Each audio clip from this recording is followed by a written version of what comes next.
Dust rolled down the tracks like a tired ghost. The train had coughed its last breath of steam and left behind nothing but whispers, and a girl too quiet for the noise around her. She stood barefoot on the wooden planks, clutching a bundled infant whose small cries were the only sound that still meant something. The torn ticket in her pocket read no destination. Same as her. The crowd didn't look for long. They had cattle to claim, gossip to sell. The station agent eyed her the way men eye things they think can be owned. "Name?" he asked. She said nothing. The word name had turned into a wound months ago. "Then your unclaimed freight," the man said, marking something on his ledger. He called for the foreman, a thick man with a watch chain and a smile that had never been kind. "Got a pair here," the agent said. "Might fit your labor need." The foreman's eyes traveled like grease. "Work'll feed you both," he said. "If you don't mind what kind," the baby whimpered. She drew back. The crowd watched, the way people do when they already decided what someone's worth. A preacher's wife muttered a prayer. A drunk laughed. Shame filled the station like coal smoke. Something small slipped from the baby's blanket, a carved wooden bird smoothed by touch, wings half spread. It skidded across the planks, clattering to a stop at a pair of worn boots. The man who bent to pick it up wasn't part of the crowd. His coat was frayed. His right leg dragged when he walked. A scar cut through the stubble on his cheek like a lightning fork frozen in skin. His eyes, iron gray, saw the way the others looked at her. "She ain't freight," he said. His voice was low, calm, shaped by loss. "And neither's the child." The station quieted. The agent frowned. "Then who are they?" He looked at the girl. For the first time, someone's gaze didn't weigh her down. It steadied her. He knelt, handed her the bird. "Mercy Jane," he said. "And Caleb's girl for now." The name hit the crowd like a slap. Laughter from one corner, silence from another. The agent blinked. "You know her?" "I do now," Caleb said. He reached into his coat, pulled out a single silver spur, and set it on the counter. "That's her fare." "Sir," the foreman started, stepping closer, "this ain't charity ground." Caleb's hand didn't move, but something in him did. A stillness sharper than violence. Didn't say it was. The baby stirred. Mercy, because she'd already started believing the name, held him tighter. She could smell the iron dust on the cowboy's coat, hear the tremor in his breathing. He wasn't rescuing her out of pity. He was rescuing her because he remembered what it felt like to be left behind. The whistle screamed. The train pulled away, leaving behind the kind of silence that makes folks reconsider their sins. The agent cleared his throat. "You'll regret this," he muttered. Caleb looked out toward the dying sun. "Already do," he said. He turned to her. "Come on." "Don't look back."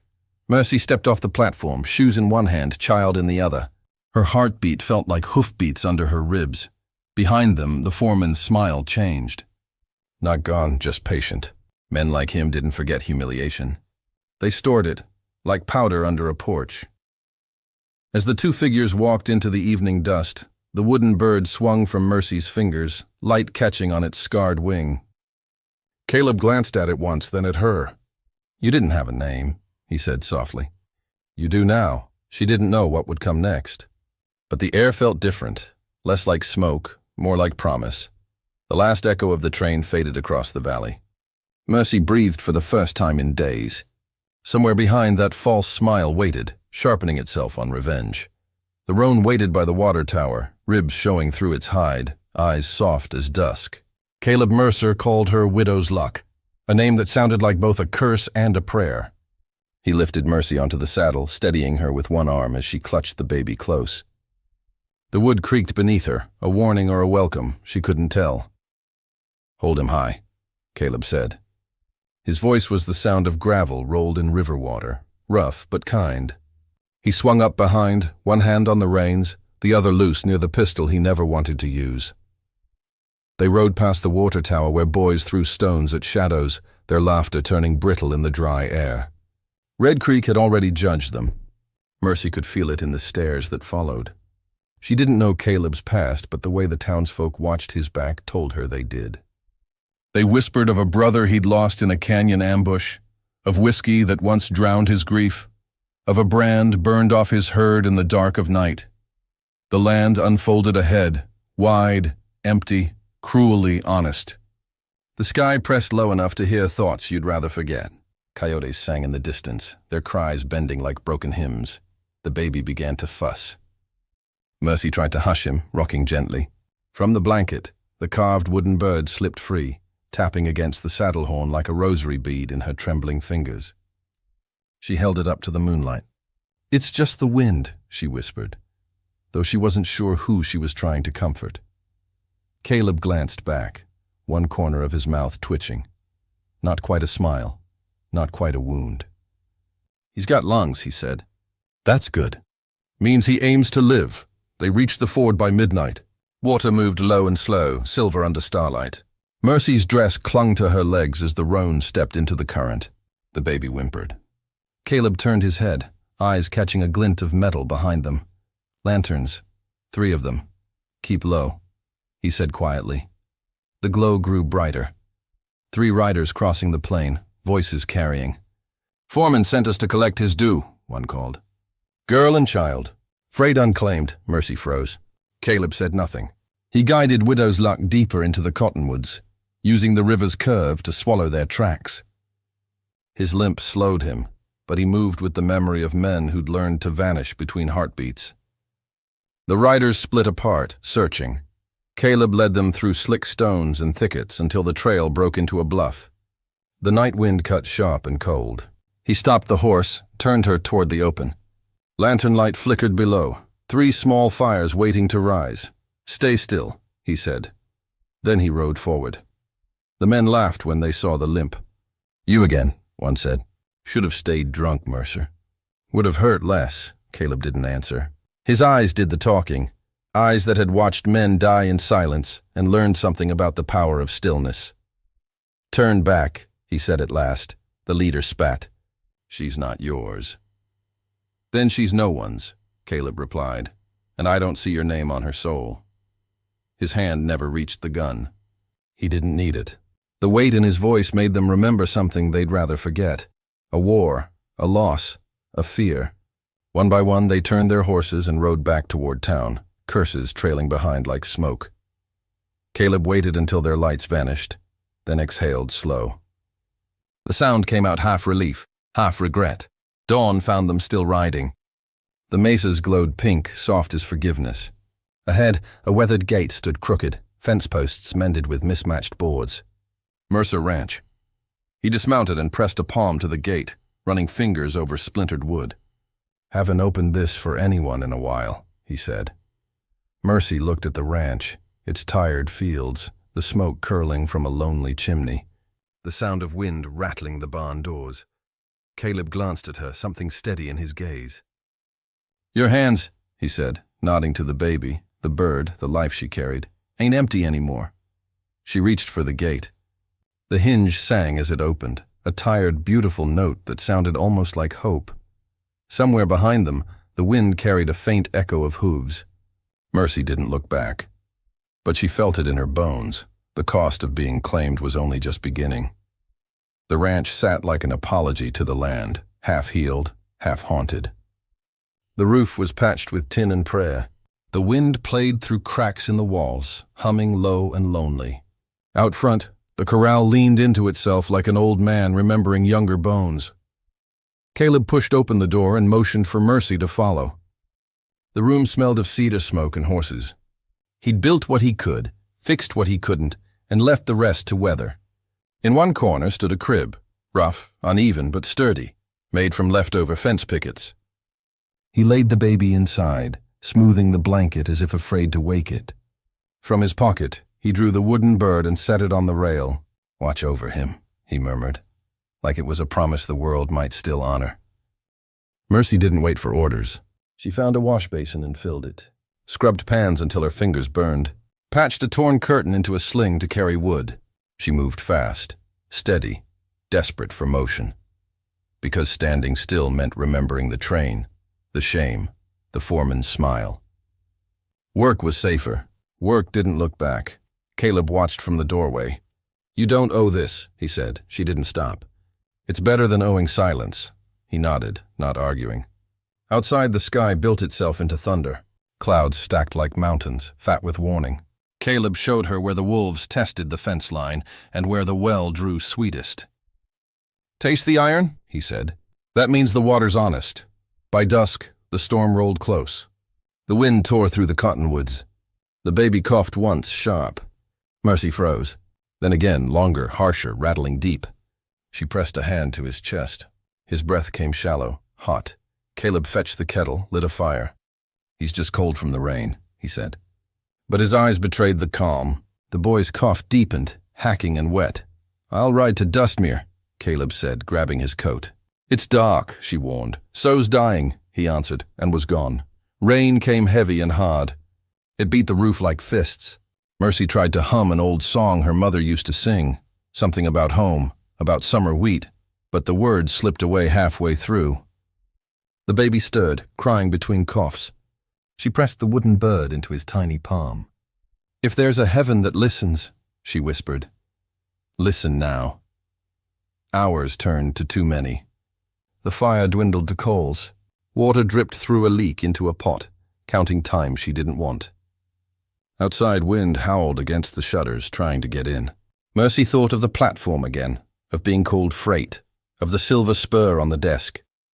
She wondered if kindness always came with a cost you couldn't see until it was due. When hoofbeats finally broke through the storm, she ran to the door. Caleb stumbled in, soaked through, mud on his boots up to the knees. His hands shook as he pulled something from his coat, a jar of wildflower honey, a twist of willow bark wrapped in cloth. His face was pale, lips cracked. "The store?" she asked. "Closed," he said, voice hollow. Whole town shuddered. Dustmere spooked. By what? He met her eyes, rain dripping from his hair. "Pinkerton's." Asking about a girl with no name and a man with a burned brand. Mercy felt the room shrink. The wind outside seemed to hear. Caleb set the jar on the table, breathing hard. "It'll help," he said. "Honey'll soothe his throat. Willow for the fever." She took the jar, staring at the trembling reflection of the flame inside it. "And after that?" Caleb looked past her, toward the window where rain still streaked the glass. "After that," he said quietly, "we pray this storm washes more than just the dust." He dropped into a chair, shoulders shaking, and stared at the door like he expected a knock that hadn't yet come. Mercy fed the fire. Outside, the thunder rolled away to the east, but the kind of silence it left behind wasn't peace. It was waiting, whatever shadow the rain had carried in. It hadn't left. By morning the storm had wrung itself dry. The air smelled clean again, wet dirt, pine sap, the faint sweetness of hay steaming in sunlight. The ranch looked washed but tired, like it had been holding its breath for too long. Caleb came back from the barn with sleeves rolled and hands raw from work. "Sky's still heavy," he said, glancing at the horizon. "Storm left its memory up there."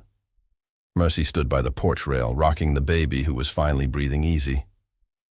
The cough had quieted. For the first time in days, there was peace enough to hear the fence wires singing in the wind. Care became their scripture. They practiced it like prayer. Caleb showed her how to read the weather from the rim of clouds. "See the darker edge? That means hail, if the wind shifts east." He pointed, patient as dawn. "The land talks if you listen." He taught her snares, too, light as breath, built with respect for what you catch. "Don't make them cruel," he said. "You take what you need, not what you can." Mercy learned fast. Her hands were small but stubborn. She mended fences, fed calves, learned to pour water without spilling even when the bucket was near her weight. She watched Caleb bind a calf's leg that had caught on barbed wire. He spoke soft, steady, tying the knot like he was making peace instead of a bandage. Then she showed him things too. How to talk to the baby without fear, how warmth could be slower, gentler. "He'll trust your voice if it don't sound like orders," she said, smiling a little. She taught him to warm milk over coals instead of flame, and how to hum the whole song, not just the first line. They moved through the days like a pair learning to measure time by each other's breathing. He'd reach for a tool, and she'd already have it in hand. She'd start a chore, and he'd wordlessly finish the part that needed muscle. But outside their fences, the world had longer memories. Red Creek's tongues worked harder than hands ever did. Church mothers spoke of sin, whispering her name between hymns. The railroad agent asked again about the unclaimed freight. And the foreman, slick as oil, told anyone who'd listen that Caleb Mercer was hiding what wasn't his to keep. Mercy tried to pay in sweat, hauling, mending, sewing until her fingers cracked. But every nail she drove seemed to echo the town's doubt. Caleb paid with silence, the kind that looked too much like guilt to strangers who never learned the language of regret. One afternoon, Mercy paused in the yard, wiping her brow. Overhead, a hawk circled slow, eyes bright, feathers flashing bronze in the sun. She felt the weight of its gaze, wild, patient, free. From her apron she pulled the wooden bird. It had been by the crib since that night in the rain. Now she tied it to a strip of blue cloth she'd cut from the hem of her dress. The color caught the light like a piece of sky. She lifted it high, letting the wind tug at it, a flag for a home still inventing itself. Caleb leaned on the post, watching her. "Pretty thing," he said. "Maybe it'll remind us to stay." He nodded, thoughtful.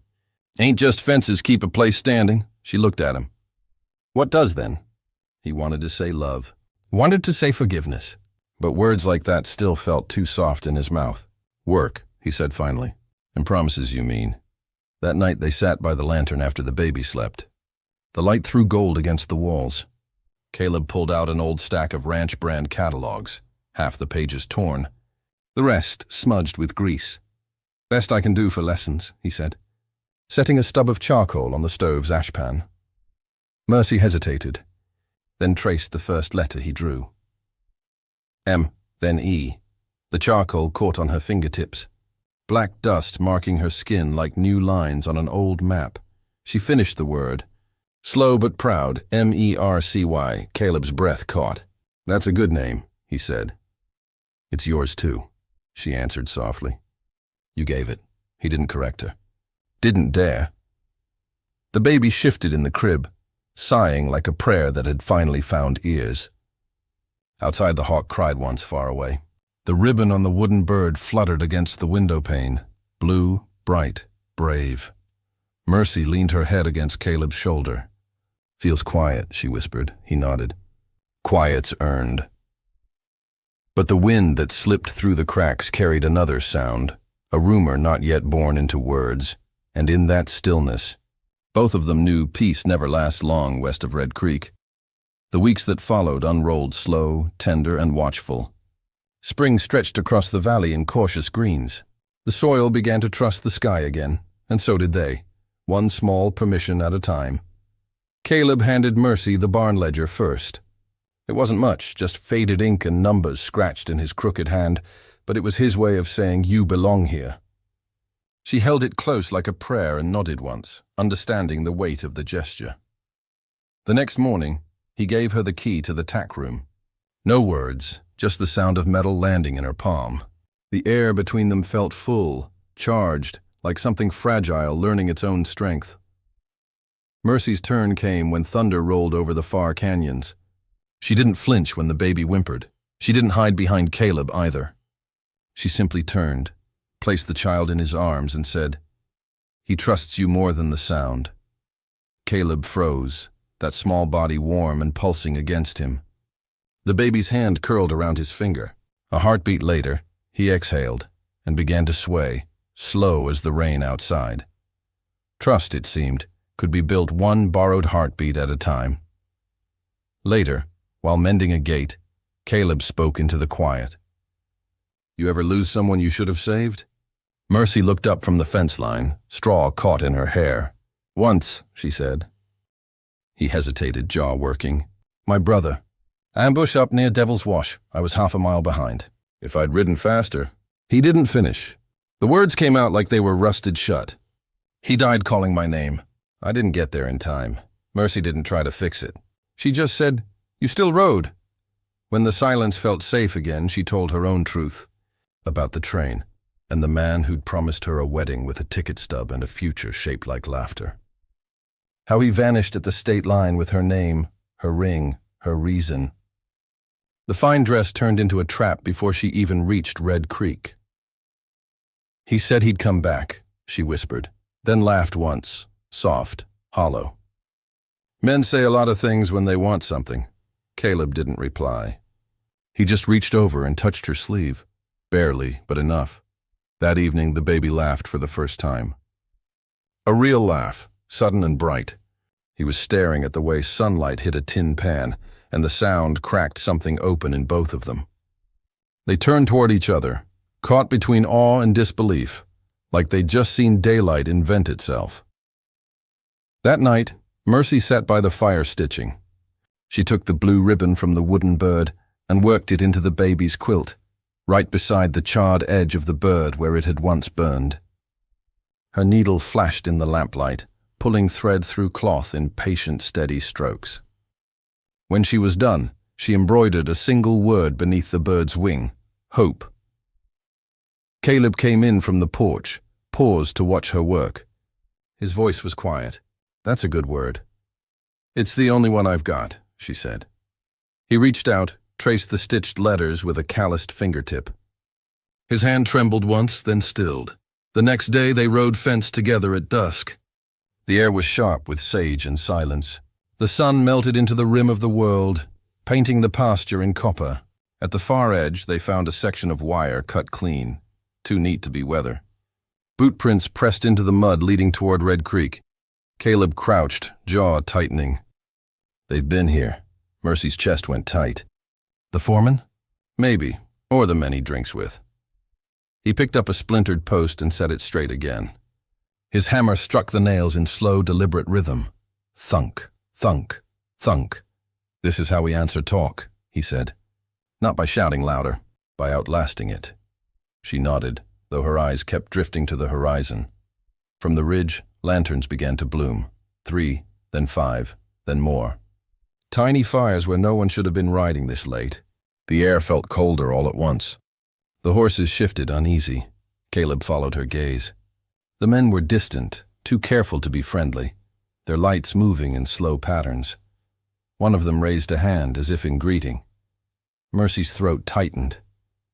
The old fear rose up, the kind that remembered being left, being named by strangers. Her fingers closed around the saddle horn. Caleb reached over from his horse and set a steady hand on her knee. "I see them," he said, voice low as the moonlight. "And they see me." The wind moved through the grass, whispering something they couldn't quite hear. The lanterns flickered once, then began to drift closer, just enough to remind them that peace was something you had to fight to keep. Mercy touched the ribbon on her wrist, the same blue that now lived in the quilt, and held her. Breath. The night was no longer empty. It was counting lights, and somewhere beyond the dark, someone was counting them back. The morning broke wrong. Smoke laced the air, thin, sharp, deliberate. Not the kind born of breakfast fire or wet wood. It was the kind men made when they wanted to leave a message. Caleb was up before thought, before pain. His bad leg screamed as he pushed out of bed, but he didn't listen. Mercy was already standing by the crib. Her hands hovered uselessly above emptiness. The quilt was crumpled on the floor. The blue ribbon, the one she'd sewn into its edge, lay blackened and torn in the doorway, fluttering like a wounded thing. For a heartbeat, the world stopped. Then Mercy's throat opened in a sound that wasn't quite human. Caleb grabbed his coat, shotgun, and rage in the same breath. "Stay inside," he said. "No," she managed. "Not again." He didn't argue. There was no time. The smoke was coming from the barn. He moved faster than the limp should have allowed, boots striking dirt that felt too hot. Ash footprints led the way, small, measured, mocking. He burst through the barn doors, heart slamming. Inside, the air shimmered with smoke and the smell of singed hay. Then, movement. A faint cry. The baby lay swaddled in a feed sack on the floor, eyes wide but unhurt. Next to him sat a matchbook, open like an invitation. The Gilded Spur Saloon. Inside, folded neat, was a Pinkerton calling card. Caleb froze. The fire hadn't been meant to kill. It had been meant to warn. On the floor near the child, half buried in ash, was the wooden bird. One side charred black, the other still smooth, polished by Mercy's hands. She stumbled in behind him, lungs dragging air that burned. When she saw the bird, something broke and mended all at once inside her. She knelt, lifted it with shaking fingers, pressed it to her chest like it might still be warm. They could have, she whispered, voice cracking. They didn't, Caleb said, scanning the corners, every nerve alive. Which means they'll try again. He picked up the card, turned it over. The name scrawled on the back in black ink stopped his breath. Ephraim Cole, the foreman's patron. The railroad's enforcer, the same man who'd sent guns into the canyon where Caleb's brother bled out in the dust. Mercy looked up at him. You know him, Caleb's jaw tightened. Too well. He read the words on the card again, the ink barely dry. Return what isn't yours. The paper shook once between his fingers before he tore it in half. They're coming for you, he said. And maybe for me too. I'm not leaving, Mercy said. He turned, eyes flaring. You don't understand what kind of man Cole is. I do, she said. He's the kind that likes to own stories, to decide who the sinner is and who dies clean. Caleb stared at her. The quiet in her voice was steadier than fear. You think I should just sit? He asked. I think they don't want justice, she said. They want a story where we lose. Her words hung in the smoky air like scripture. Caleb's shoulders lowered, the fight bleeding out of him, replaced by something colder, understanding. Mercy set the baby back in the crib they'd dragged from the smoke. She tied the scorched wooden bird to its rail again with a strip of what ribbon remained. The smell of ash clung to it, deep and real. Then we write a different one, she said. Outside, the wind shifted, carrying away the last thread of smoke, but not the danger. Not the past. Caleb stood in the doorway, watching the horizon where the sun bled up over the ridges. Every color looked wrong, too bright, too alive against what he felt inside. I thought I'd buried that war, he said quietly. Mercy looked up from the crib. Maybe you didn't. Maybe it just changed names. The baby stirred, small hand brushing the bird's charred wing. For a moment, it seemed to move, like even burned. Things still remembered flight. Caleb turned toward the sound of distant thunder that wasn't weather. Horses. Men. Cole won't stop, he said. Neither. Will we? She answered. He met her gaze. For the first time, there was no fear between them. Only the promise of a fight neither had asked for, but both would finish. The bird swung slightly in the morning light, half black, half whole, proof that something broken could still refuse to burn. The morning came with a sky so clean it looked dishonest, no trace of the smoke that had nearly taken them. Mercy packed the baby's blanket and the charred wooden bird into Caleb's saddlebag, while he inked a name into the old family Bible. The page crackled when he wrote it. Caleb Mercer, guardian of one child and his mother by grace, not blood. The ink was new, but the faith beneath it was old and worn. Law don't know mercy, he said, closing the book. But sometimes it can be tricked into recognizing it. They rode toward Red Creek under the noon sun. Mercy's hair came loose in the wind, the baby sleeping against her chest. She tried not to think about the saloon at the far end of town where Cole's men drank their breakfasts. She tried not to think about the way the town watched her, half hungry, half holy. The courthouse was no grand thing, just 2 rooms that smelled of dust and tired arguments. The circuit judge, a man with coffee-stained teeth and a conscience he used like a doorstop, listened while Caleb made his case. The judge thumbed the Bible's page, frowned and leaned back. Guardianship and betrothal, you say? Caleb nodded. For her safety. My name, her choice, no rush. The judge scratched his beard. The railroad boys'll hate it, which makes me like it. He took up his pen, slow and deliberate. Law's like a fence post, he said. Only matters if someone's willing to hammer it in. When he was done, he pressed the seal with his thumb, the wax cooling like blood. Mercy signed with a steady hand, her letters neat, her jaw set. The ink gleamed black as sin and just as permanent. Outside, the gossip already bloomed. The church ladies lingered near the steps, murmuring indecent and unwed. The preacher's wife offered a pie wrapped in linen and a stare sharp enough to cut through steel. Mercy thanked her anyway. For one fragile heartbeat, hope lived in the air, ink and paper, and the illusion that a signature could protect them. Caleb carried the documents folded in his breast pocket, where a bullet would have hit first. Then the wind changed. They heard the boots before they saw them. Pinkertons. 3 of them. Badges like mirrors, faces like unfinished threats. Behind them came Ephraim Cole, silver watch glinting, smile hollow as a coffin. "Well, if it isn't the Mercer orphanage," Cole said. His voice carried the ease of a man who never doubted the law belonged to him. "I hear there's been some forgery today. Falsifying guardianship? Unlawful claim to property, human property no less."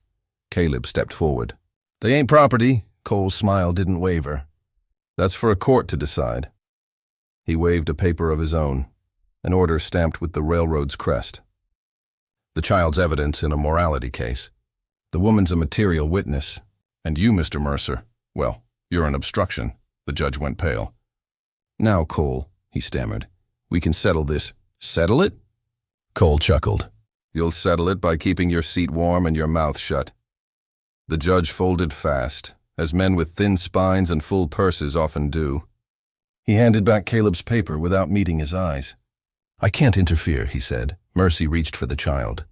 "You'll have to take us both," she said. Cole's gaze dragged across her, calculating. "Maybe later," he said, "after you've remembered your manners." Caleb's fists tightened until blood ran under his nails. "You bring men to my door, Cole, and I'll forget the Mercy part of my name." Cole only tipped his hat. "You always were slow to learn who's in charge." He turned on his heel. The Pinkertons followed, dust rising behind them like a trail of promises meant to burn. That night, when the sun slipped out and the valley filled with cricket song, Caleb found a rope hanging from the gate. A perfect hangman's knot. No note, no words, just a message from men who preferred their warnings simple. Mercy stepped beside him, eyes tracing the knot's cruel precision. "They mean to scare us." He cut it down, tossed it into the dirt. "Then they're wasting their rope." Inside, he lit 2 lanterns and set them low. The baby slept between them, the quilt pulled high to where hope glowed faintly in stitched thread. Caleb cleaned his rifle in silence. Mercy folded the contract papers into a small tin and placed them under the stove. "You should go to the neighbor's cellar," he said finally, "until I deal with this." "I was thrown away once," she said, looking him dead in the eye. "No more." The words were quiet, but they left no room for argument. So they sat with their backs to the door, the house wrapped in the hush before danger. The lamps flickered. Outside, the wind shifted, carrying laughter that wasn't friendly. A coyote yipped, shrill and drunk-sounding. Then, hoofbeats. Mercy reached for the baby. Caleb set his rifle across his knees. The air thickened. When the knock came, it was slow, heavy, certain. Caleb met her eyes. "Stay behind me," he said, but she shook her head. "We both open it," and together they rose. They came at dawn, loud to be brave. Hooves thundered against the frost-bitten ground, echoing through the valley like war drums. Dust rose around the Mercer ranch, turning the air the color of rust. Men spread out across the yard, Cole's riders, rough as wire and twice as mean. Behind them, the Pinkertons fanned into position, irons drawn, clicking hammers back in perfect rhythm. At the edge of the ridge, the judge stood watching, hat in hand, pretending the light was too bright to see what was about to happen. Caleb stepped out onto the porch. His coat hung open, his shotgun broken across his arm, the metal gleaming dull and tired. He looked like a man who had already buried too many and wasn't afraid to join them if he had to. "You'll leave," he said, voice low, steady enough to build houses. "You got no claim the law will bless." Cole rode forward through his men, the morning sun catching the shine of his silver watch chain. His grin was slick and hollow, the kind that didn't reach his eyes. "You keep talking about law, Mercer," he said. "But law don't live out here. Money does, and it's mine." He nodded to the Pinkertons. "Take the child." Mercy stepped off the porch before Caleb could stop her. The baby was in her arms, swaddled in the quilt with hope stitched into it. From her hand dangled the half-burned wooden bird, tied by the blue ribbon like a medal earned from surviving too long. "You don't want him," she said, voice cutting through the noise like a bell. "You want to hurt us where we've begun to heal?" Cole sneered, but his men hesitated. The Pinkertons shifted their weight, eyes darting to each other. Some had seen this before.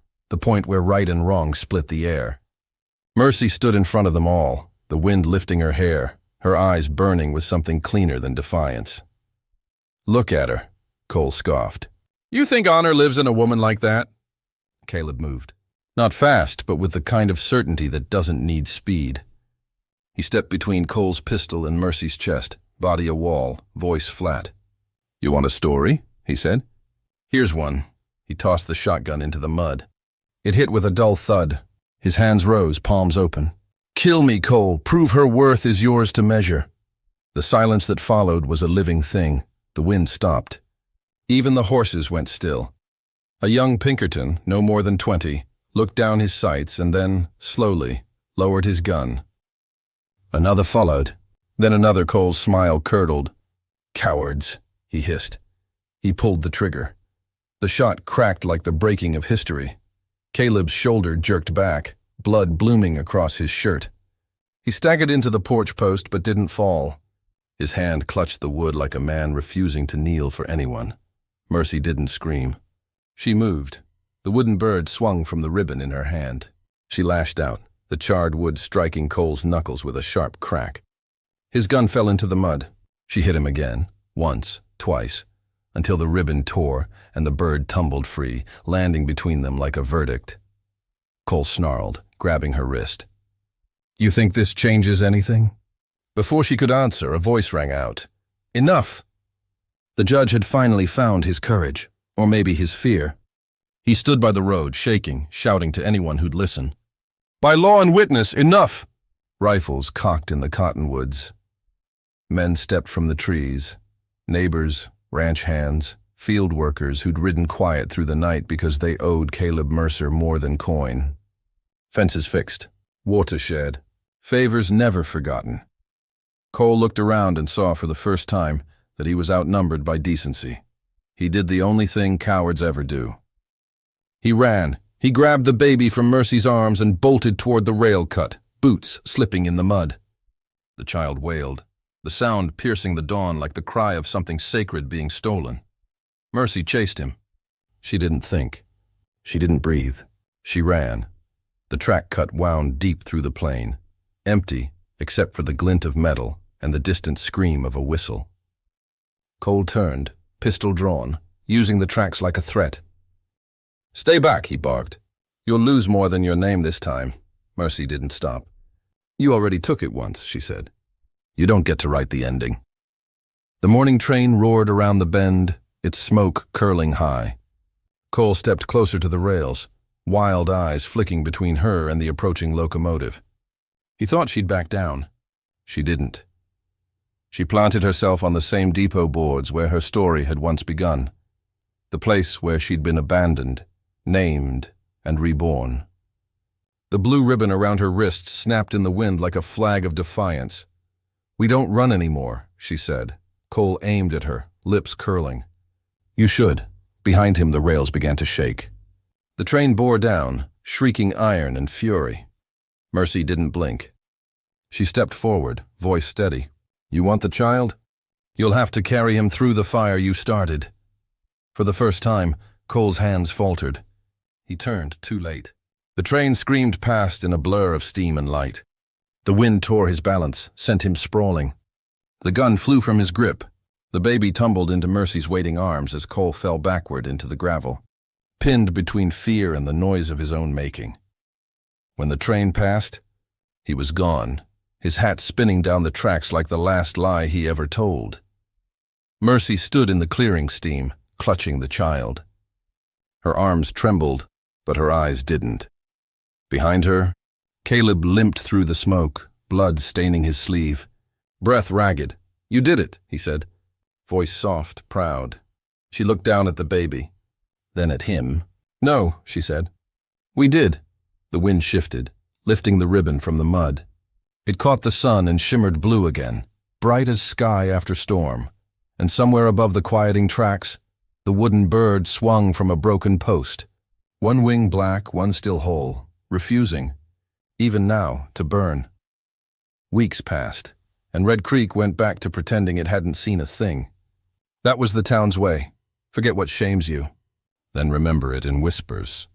The smoke from that dawn had barely left the hills. Yet the people already spoke of the Mercer affair like it was a legend told by someone else. The judge, for his part, found a spine in his back pocket. When the railroad men came calling, he faced them from behind his desk and said, "The law's got eyes again." Red Creek didn't know what to make of that. Ephraim Cole faced his own reckoning. A jury sat heavy with faces that remembered the smoke. Among them the young Pinkerton who had lowered his gun first. He spoke clear and steady. The Mercers stood unarmed. The rest of us forgot what that meant. The words landed like nails sealing a coffin.